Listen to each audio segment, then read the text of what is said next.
all the people sharing all the world. Bocsánat, elfelejtettem mondani, drága barátaim, hogy ennél a résznél nagyon szükség van a ti segítségetekre. Tehát living for today.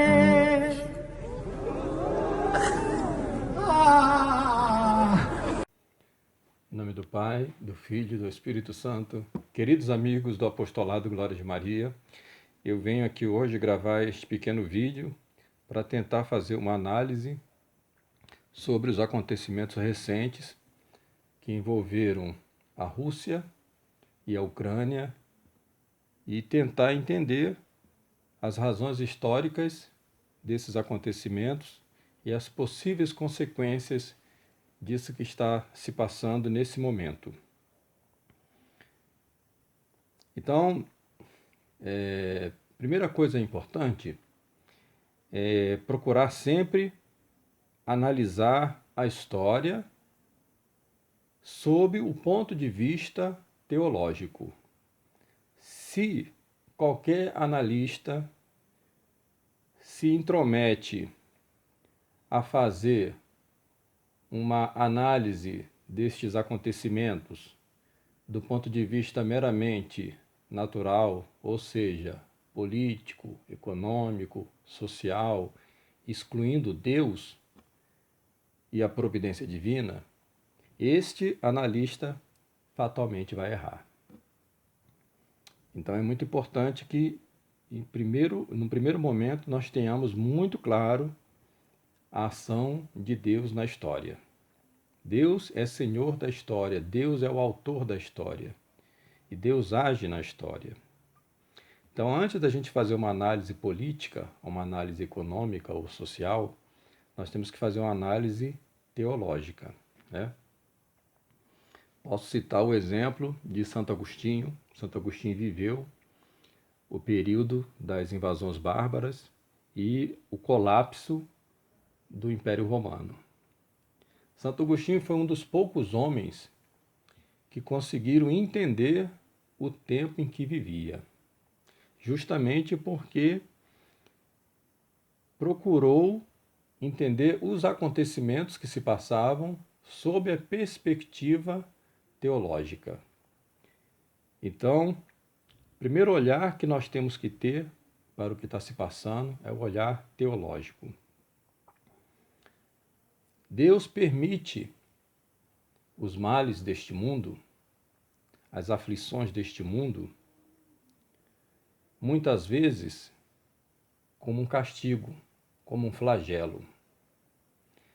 E ao permitir isso, Deus elege aqueles que vão lhe servir de flagelo para os homens que lhes dão as costas. Na Antiga Aliança, nós temos vários exemplos.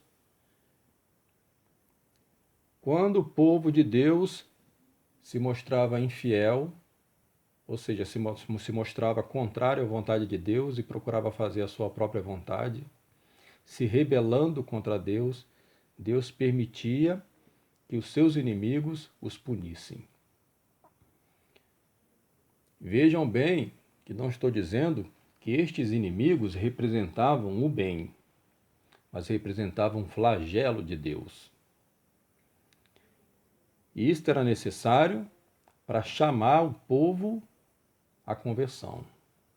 Conversão significa converter-se a Deus, porque o homem, quando se converte à criatura, ele se torna avesso a Deus. Então, Nabucodonosor foi um flagelo de Deus para o povo de Judá. O povo de Judá apostatava e, como castigo, Deus permitiu que eles caíssem sob o cativeiro da Babilônia. O que nós vemos hoje acontecendo no mundo, neste conflito envolvendo a Rússia e a Ucrânia, talvez seja exatamente como na época de Nabucodonosor.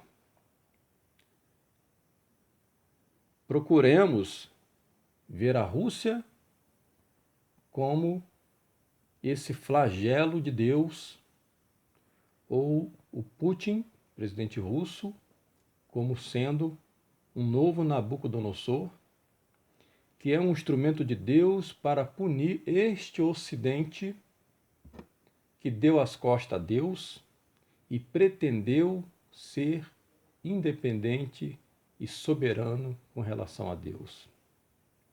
Este Ocidente que apostatou da fé católica. Este Ocidente que promove o aborto, que promove o casamento homossexual, que promove a eutanásia, promove todos os tipos de leis antinaturais e contrárias a Deus. A irmã Lúcia, na sua entrevista ao padre Agostinho Fontes, ela disse: a Rússia será o flagelo de Deus. A Rússia será usada para punir o mundo pelos seus pecados. Isso vai nos ajudar a entender o que está se passando, porque a maioria dos analistas que se perdem nessas divagações meramente políticas e econômicas e se deixaram levar por esse jogo de mentiras que foi o século XX, o século do nada, eles agora parecem confusos e perdidos. Porque como se explica, por exemplo, que a Rússia, símbolo do comunismo, agora seja apoiada pelo presidente Bolsonaro, símbolo do conservadorismo liberal?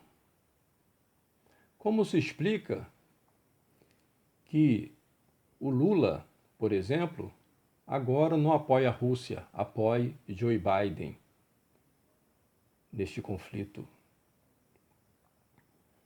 Então, primeiramente, retomemos aqui uma análise que eu fiz anteriormente na outra aula sobre perennialismo e sobre New Age. Depois os senhores poderão rever este vídeo.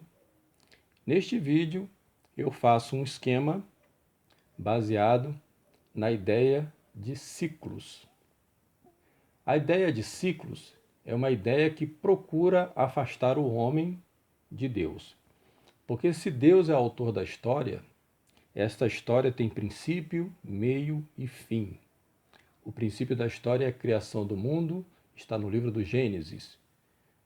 O centro da história é a redenção, é o sacrifício na cruz de nosso Senhor Jesus Cristo. E é por isso que a história deve ser dividida em antes de Cristo e depois de Cristo. E o fim da história está no livro da Revelação, livro do Apocalipse. É o juízo final, a parousia, a segunda vinda de Cristo. A ideia de tempo cíclico é uma ideia demoníaca representada pelo Ouroboros, que é aquela serpente, né, que engole a sua própria cauda. Isto é uma maneira de fazer o homem ficar preso ao tempo, para que o homem perca a noção de transcendência e a noção de conclusão da história, de juízo da história, porque Deus é autor da história e Deus julga os homens. Então eu fiz uma análise de tempo cíclico que é contrário à visão católica de história. A ideia cíclica é uma ideia que tem origem na vaidade humana, no orgulho humano e que deu no paganismo. E esta ideia cíclica, ela pode ser vista de duas formas: ou os ciclos evolutivos, que partem do menor e vão aumentando à medida em que o tempo passa, de forma indefinida, de forma infinita. Sempre no sentido de que um ciclo é superior àquele que o antecedeu. E há também a ideia de ciclo de retorno. Esta ideia de ciclo de retorno é uma ideia de ciclo involutivo, ou seja, há um ciclo maior de ouro, uma era de ouro, uma idade de ouro, cujo final é um segundo ciclo menor, uma idade de prata, mas já é uma humanidade já mais degenerada, e depois uma humanidade ainda mais degenerada, que é o ciclo de bronze. E aí nós temos, como consequência dessa ideia cíclica involutiva, um ciclo de plena decadência que precisa ser superado para que se retome, ou seja, se retorne ao ciclo de ouro, à idade de ouro.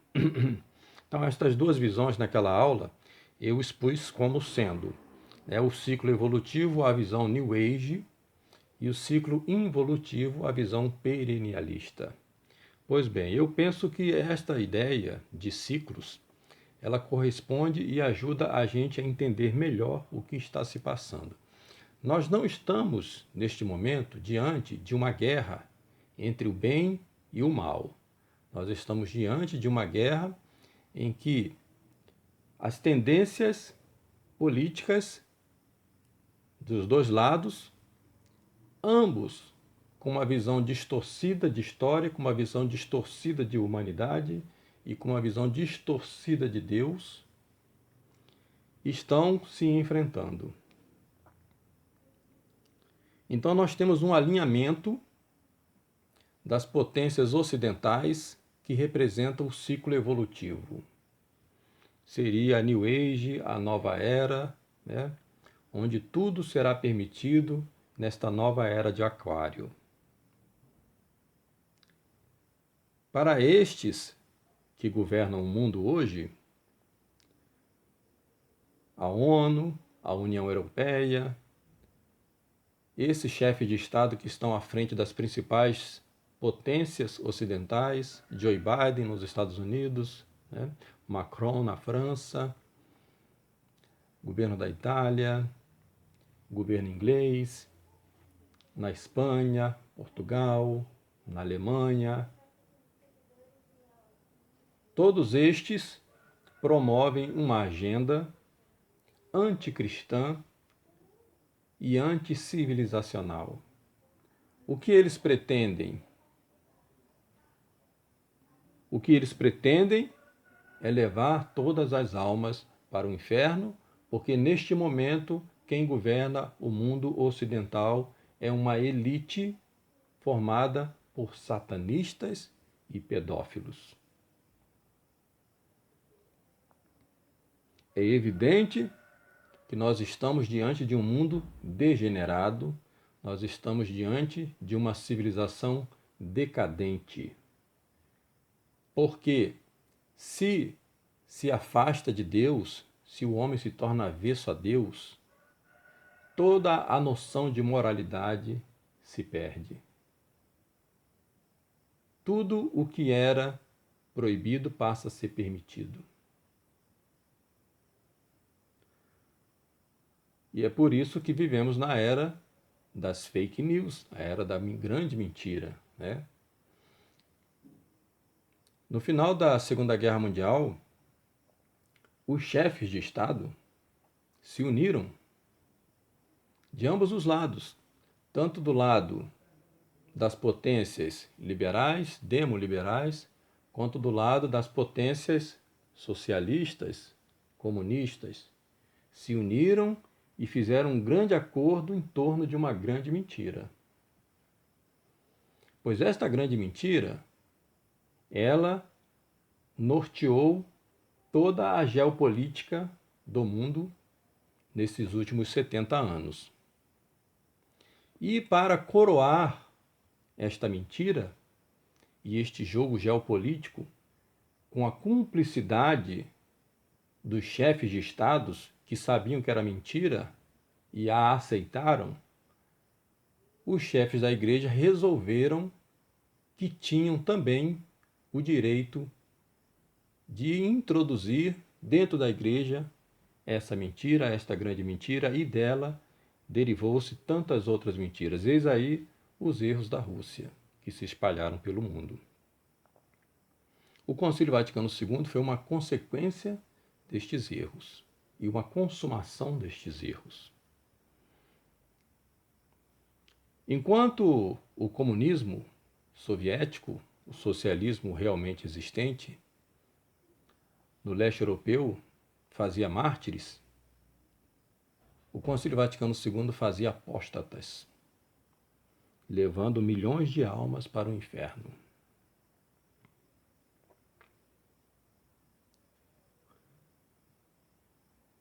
O que nós temos agora não é uma luta do bem contra o mal, mas o início de um flagelo de Deus, de um castigo que Deus permite para que a humanidade volte a si antes que seja tarde demais. A imagem de abertura deste vídeo é uma cena tragicômica. Uma multidão na praça de Budapeste cantando Imagine, o hino pacifista de Lennon.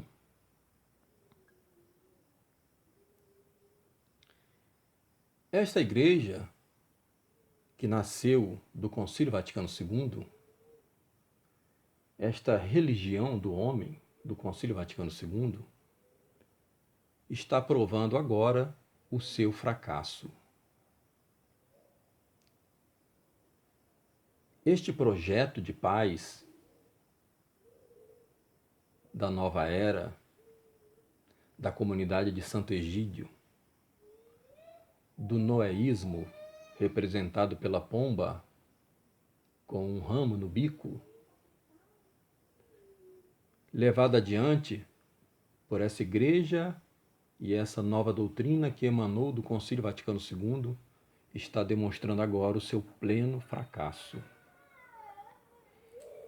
E vai ser a Rússia o instrumento de Deus para punir estes homens.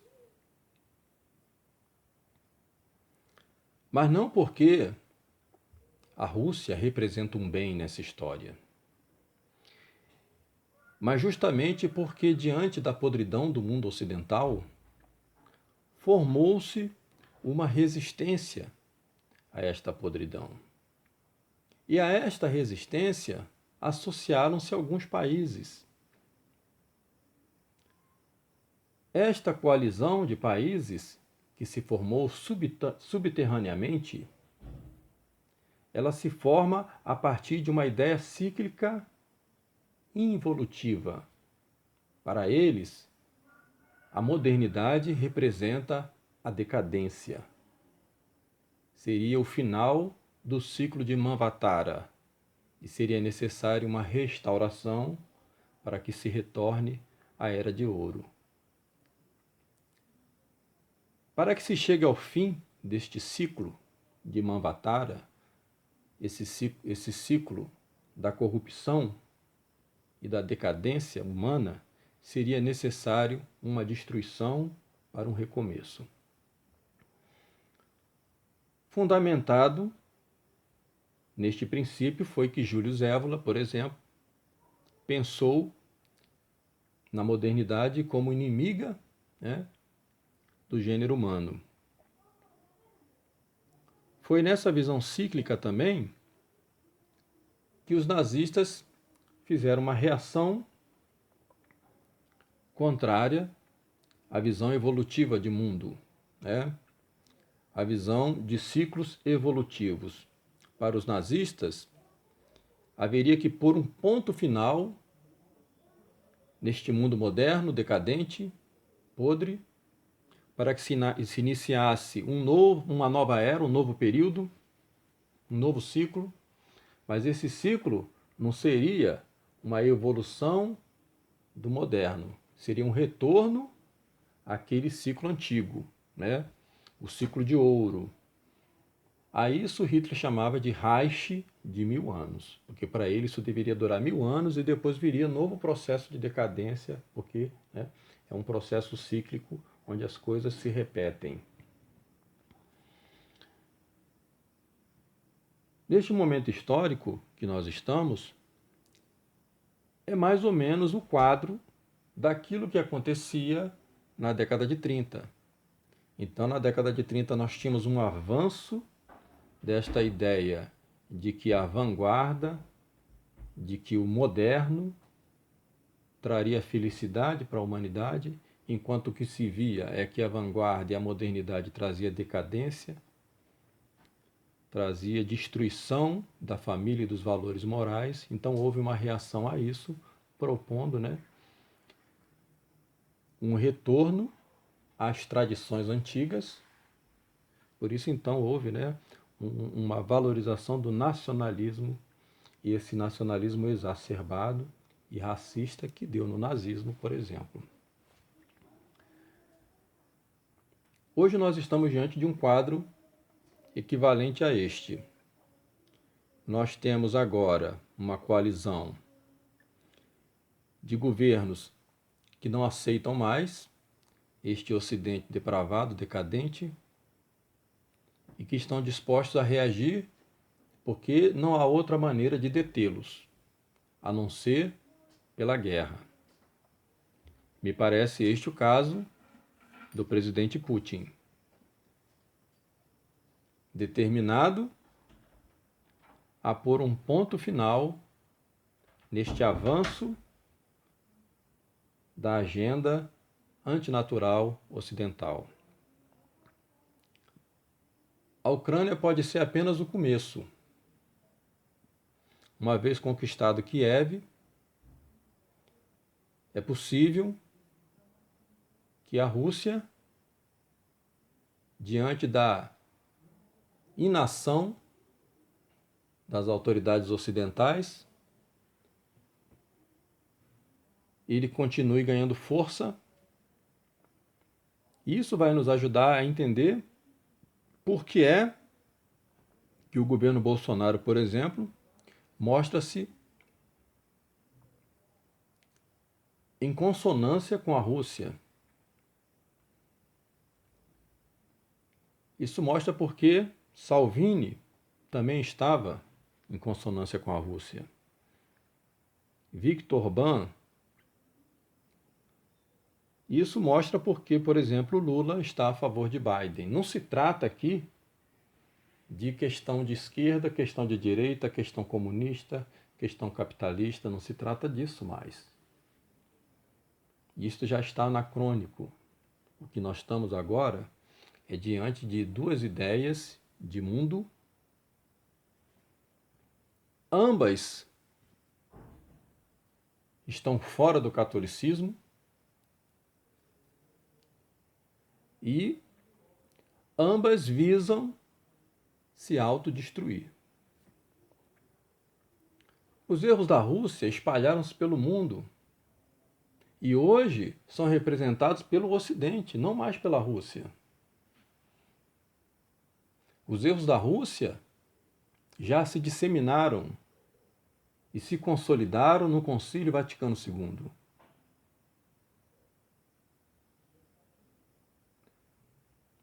Os erros da Rússia, esta ideia irenista de se criar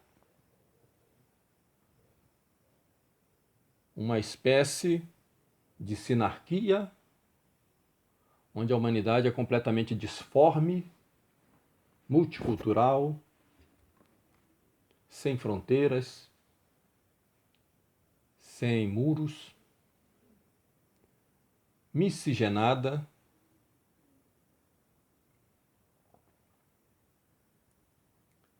Esta visão irenista, que sonha com a paz mundial baseada nestes princípios, está chegando ao fim.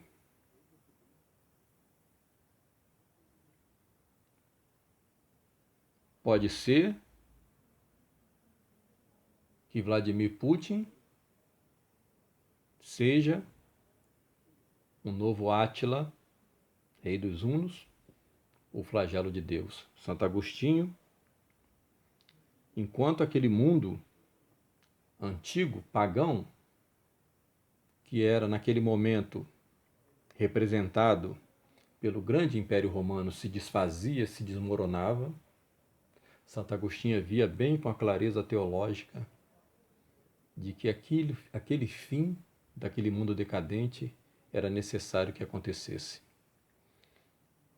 para que surgisse a cristandade. Então, de certa forma, o que se viu no século V foi o fim do mundo, o fim de um mundo, daquele mundo antigo, aquele mundo pré-cristão, para que se iniciasse o mundo do reino de Cristo na terra, da Igreja Católica e da redenção.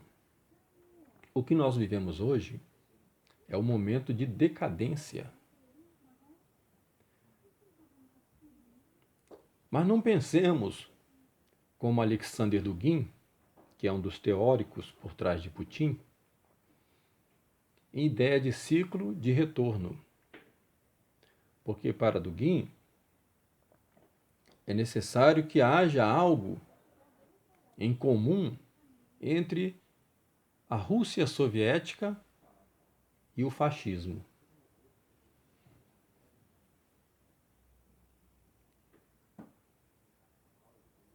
É possível que, de fato, a Rússia seja, nesse momento, usada como instrumento de Deus para punir o mundo e, sobretudo, para fazer com que os homens que governam a igreja se deem conta de que o sonho acabou, que precisa encarar a realidade. O próprio Lennon disse isso.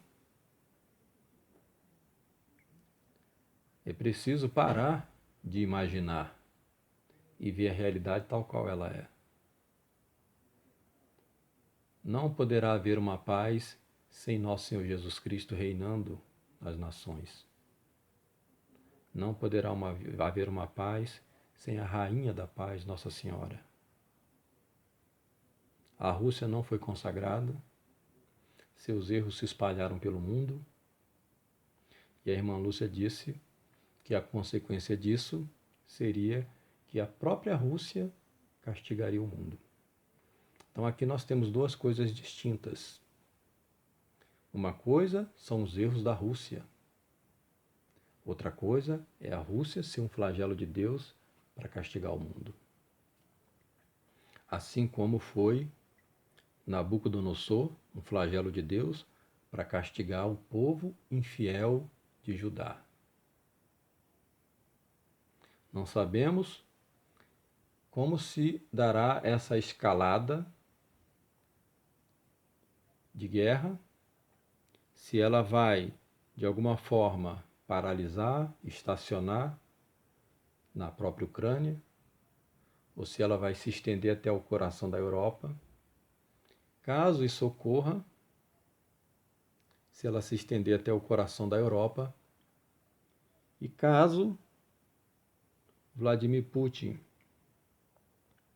esteja disposto a colocar abaixo este Ocidente decadente, então, de fato, nós estamos diante de uma situação potencialmente apocalíptica.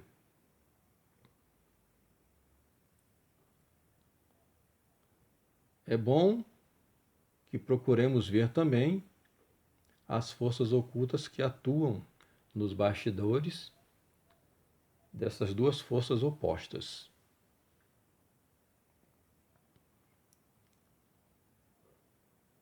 Quem apoia Vladimir Putin, quem apoia o governo chinês, quem apoia o Irã, quem apoia Donald Trump, quem apoia Bolsonaro,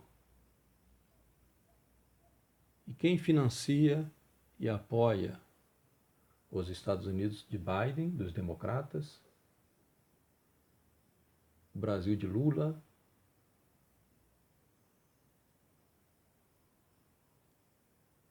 a Inglaterra, a França de Macron, a Alemanha, este Brasil do STF, destes ministros que são inimigos de Deus e que criam leis contrárias às leis de Deus, mas que seguem a uma agenda pré-estabelecida internacional.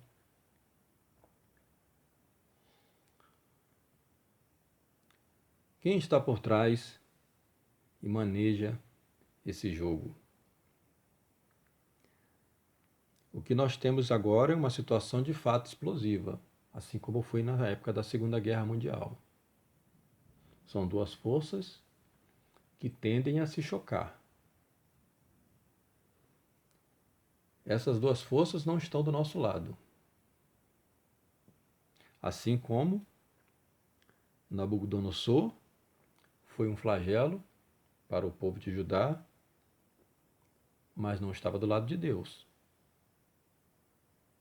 Assim pode ser também a Rússia de Putin. Pensemos nisso e aproveitemos esta época de Quaresma para que nos penitenciemos, nos voltemos para Deus e procuremos ver Deus agindo na história. Em nome do Pai, do Filho e do Espírito Santo.